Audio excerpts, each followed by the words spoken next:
স্বাধীনতার পরপরই বাংলাদেশের স্বাধীনতার স্থপতি বঙ্গবন্ধু শেখ মুজিবুর রহমান যখন লন্ডন থেকে বিমান থেকে নেমে যখন বললেন যে আপনার সৈন্যবাহিনী কবে নিয়ে যাবেন, তখন ইন্দিরা গান্ধী প্রচন্ড ক্ষোভ এবং ব্যথা পেয়েছেন বিধায় বঙ্গবন্ধুকে হত্যা করা হয়েছে।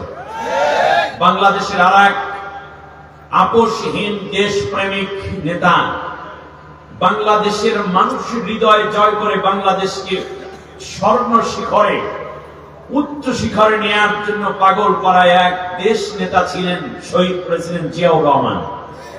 তাকেও হত্যা করা হয়েছে, কারণ তিনি ভারতের সাথে আপোষ করেন নাই। ঠিক তার পাশাপাশি বাংলাদেশের সেনাবাহিনী, চৌকস সেনাবাহিনী পশ্চিমকালেও ভারতের সাথে আপোষ করে নাই, যার কারণে পিলখানা হত্যাকাণ্ডে আমার দেশের শ্রেষ্ঠ সেনাবাহিনী হত্যা করা হয়েছে। বাংলাদেশে পরবর্তীতে বাংলাদেশ জামাত ইসলামী ভারতের সাথে আজও পর্যন্ত কোনো আতাত করে নাই বিধায়ী মাওলানা মতিউর রহমান নিজামী জামাত ইসলামী বাংলাদেশের সাবেক আমির, আলী আহসান মোহাম্মদ মুজাহিদ, সেখান থেকে ধরে কামারুজ্জামান, আব্দুল কাদের মোল্লা, মীর কাসিম আলী সহ সবাইকে ফাঁসির কাস্টে ঝোলানো হয়েছিল। তার কারণ এরা ভারতের দালালি করতে রাজি হয়নি।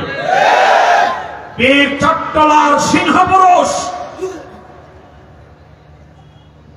সালাউদ্দিন কাদের চৌধুরী যেখান দিয়ে ওরা ঢুকবে, সেই সীমান্ত পাহারার সিংহের মতো নির্ঘুম এক অতন্ত্র প্রহরীর নাম সালাউদ্দিন কাদের চৌধুরী। তাকে এই কারণেই ফাঁসি দেওয়া হয়েছে, যেহেতু তিনি আপোষ করেন নাই। সিলেট দিয়ে তারা ঢুকবে, সেখানে আছে ইলিয়াস আলী। আমার কথা কি আপনাদের কানে ধরতেছে?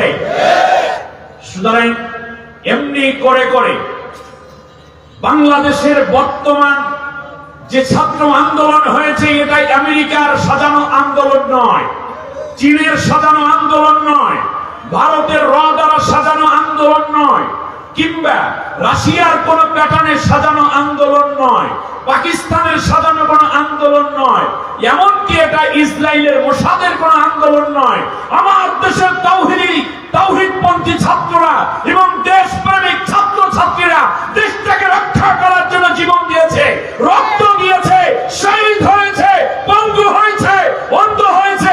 এখন এইটার ভিতরে আর নাক গলাইতে পারে না।